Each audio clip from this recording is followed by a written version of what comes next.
नमस्कार। SBT news में आपका स्वागत है। पेश है 23 फरवरी 2026 सोमवार शाम 7:15 राजस्थान की बड़ी खबरें।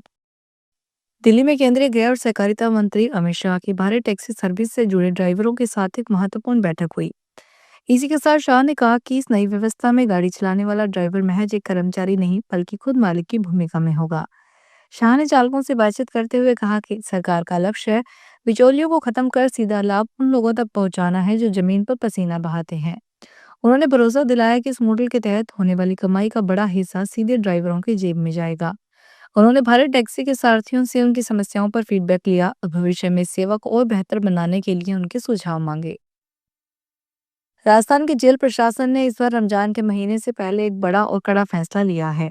प्रदेश की जेलों में बंद मुस्लिम कैदियों के लिए अब बाहर से इफ्तार और सहरी का खाना लाने पर पूरी तरह रोक लगा दी गई है।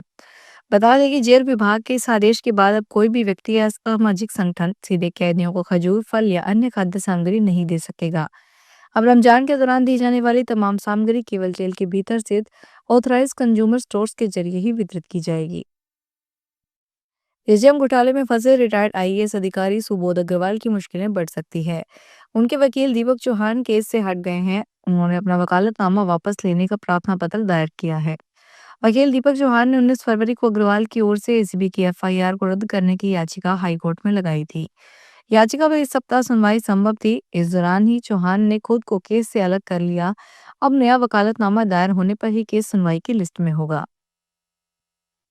जयपुर की सड़कों पर अपने वाहनों को कहीं भी पार्क करने की आदत अब आपकी जेब पर भारी पड़ने वाली है। जयपुर ट्रैफिक पुलिस ने शहर की चरमराती यातायात व्यवस्था को सुधारने और नो पार्किंग की समस्या से निपटने के लिए एक नया और बेहद सख्त फार्मूला तैयार किया है।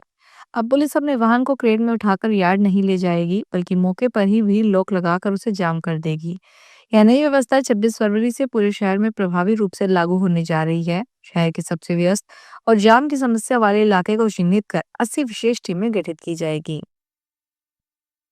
सोने चांदी के दाम में आज यानी 23 फरवरी को तेजी आई है। 10 ग्राम 24 कैरेट सोने का भाव 3,362 रुपए से बढ़कर 1,58,428 रुपए पर पहुंच गया है। इससे पहले यह 1,55,066 रुपए पर था। वहीं 1 किलो चांदी की कीमत 15,236 रुपए से बढ़कर 2,65,550 रुपए पर आ गई है।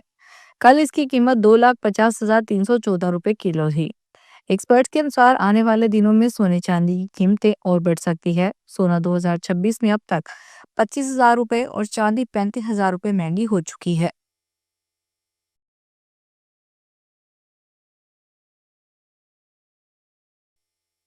तीर्थनगरी पुष्कर में 3 दिवसीय हनुमान कथा के आयोजन से पूर्व पंडित वीरेंद्र कृष्ण शास्त्री आज पुष्कर पहुंचे। आगमन पर उन्होंने सप्तऋषि घाट पर पवित्र पुष्कर सरोवर की विधिवत पूजा अर्चना और आरती की। पुष्कर के पुरोहितों ने मंत्रोच्चार के साथ सरोवर पूजन करवाया। इसके बाद उन्होंने देश प्रदेश की सुख समृद्धि की कामना की। इस अवसर पर बड़ी संख्या में श्रद्धालु सरोवर घाट पर उमड़ पड़े। दर्शन को लेकर विशेष उत्साह देखने को मिला और स्थानीय श्रद्धालुओं व आयोजकों ने उनका स्वागत किया।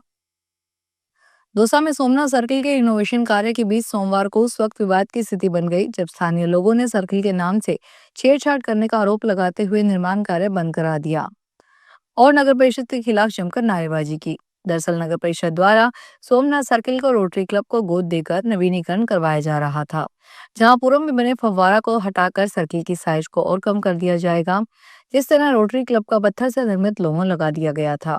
ऐसे में सोमनाथ सर्कल के नाम के साथ क्लब का नाम जोड़ने से स्थानीय लोगों में रोष व्याप्त है। उद्योगपति अनिल अंबानी की कानूनी मुश्किलें एक बार फिर बढ़ गई है। बॉम्बे हाई कोर्ट ने सोमवार को एक अहम फैसले में एक अंतरिम राहत रद्द कर दी है, जिसमें 3 बैंकों और एक ऑडिट फर्म को उनके खिलाफ फ्रॉड की कार्रवाई करने से रोका गया था। अदालत के इस फैसले के बाद बैंकों के लिए खातों को धोखाधड़ी की श्रेणी में डालने की प्रक्रिया आगे बढ़ने का रास्ता साफ हो गया है। खंडपीठ ने दिसंबर 2025 में सिंगल बेंच द्वारा दिए आदेश को कानूनी रूप से त्रुटिपूर्ण बताया। अदालत ने साफ कहा कि यदि कोई आदेश प्रथम दृष्टया गलत पाया गया तो उसे कुछ और समय तक जारी रखना उचित नहीं होगा। दुनिया की सबसे बड़ी क्रिप्टो करेंसी बिटकॉइन एशियाई कारोबार के दौरान $65,000 के अहम स्तर से नीचे फिसल गई। यह पिछले 8 महीनों का सबसे निचला स्तर है। आंकड़ों के मुताबिक बिटकॉइन करीब 4.8% टूटकर लगभग $64,300 तक आ गया। विश्लेषकों के अनुसार टैरिफ के नए दौर ने भी निवेशकों को जोखिम भरी संपत्ति से दूर बनाने का मजबूर किया है। निवेशक अब सोने जैसे सेफ हेवन की ओर झुक रहे हैं, जहां 2% से ज्यादा की तेजी दर्ज की गई है। बाड़मेर में 12वीं बोर्ड का एग्जाम देने आए एक स्टूडेंट को 4 बदमाश उठाकर बुलेरो में ले गए। यहाँ स्टूडेंट के साथ बुरी तरह मारपीट की और उसे सड़क पर फेंक कर चले गए। राहगीरों ने पुलिस को एक स्टूडेंट के सड़क पर पड़े होने की सूचना दी, तो पुलिस पहुंची और छात्र को अस्पताल पहुंचाया। मामला बाड़मेर के बीजबाड़ थाना क्षेत्र का है। स्टूडेंट्स का चौहट्टन में प्राथमिक उपचार के बाद बाड़मेर डिस्ट्रिक्ट हॉस्पिटल रेफर कर दिया गया। बोर्ड परीक्षा सेंटर पर केंद्राधीक्षक सहित स्कूल के स्टाफ ने स्टूडेंट्स को छुड़वाने की कोशिश भी नहीं की। इस दौरान स्टूडेंट बचा लो चिल्ला रहा था।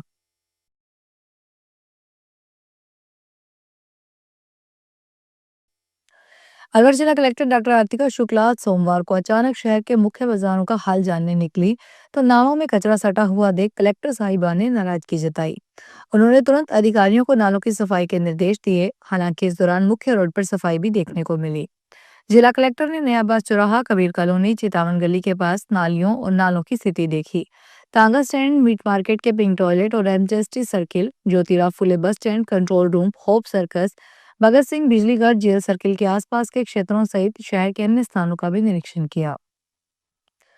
चूरू जिले के तारानगर पुलिस ने नाकाबंदी के दौरान एक कार से 35 किलो डोडा पोस्ट जब्त किया है। पुलिस ने इस कार्रवाई में 2 तस्करों को गिरफ्तार कर कार भी जब्त कर ली है। तारानगर थाना अधिकारी सतपाल बिश्नोई ने बताया कि पुलिस ने NH 52 पर न्यू बालाजी होटल के पास पंजाब नंबर की एक कार को रुकवाकर तलाशी ली। तलाशी के दौरान कार से 35 किलो डोडा पोस्ट बरामद हुआ। पुलिस ने कार में सवार पंजाब के संगरूर निवासी बलकार सिंह बाजीगर और काका सिंह को गिरफ्तार कर लिया। प्रतापगढ़ नगर परिषद क्षेत्र में बढ़ते अतिक्रमण पर रोक लगाने के लिए प्रशासन ने सख्त कदम उठाए हैं।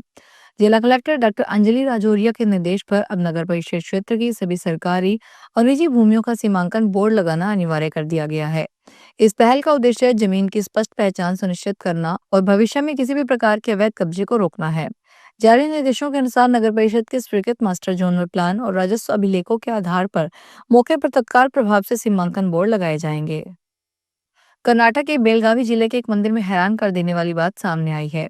यहाँ के मंदिर के दान पात्र से पैसों की गिनती को दौरान एक चिट्ठी मिली, जिस पर भगवान से अजीबोगरीब दुआ मांगी गई। अधिकारी जब दान पात्र में पैसों की गिनती कर रहे थे, तब उन्हें 100 के नोट के अंदर एक नोट मिला, जिस पर लिखा था, अगले साल तक मेरी सास मर जाए। मंदिर में जहाँ लोग भगवान से सुख समृद्धि मांगते हैं, भगवान से परिवार की खुशहाली मांगते हैं, वहीं बेलगावी के मंदिर में मिली चिट्ठी में किसी ने अपनी सास की मौत की दुआ मांगी है। दिल्ली हाईकोर्ट परिसर में चल रही दिल्ली बार काउंसिल चुनाव की मतगणना के दौरान चुनाव आचार संहिता के उल्लंघन का मामला सामने आया है। इस संबंध में रिटर्निंग ऑफिसर और दिल्ली हाईकोर्ट के सेवानिवृत्त न्यायमूर्ति तलवंत सिंह ने सख्त कार्रवाई करते हुए कई प्रत्याशियों को निलंबित कर दिया।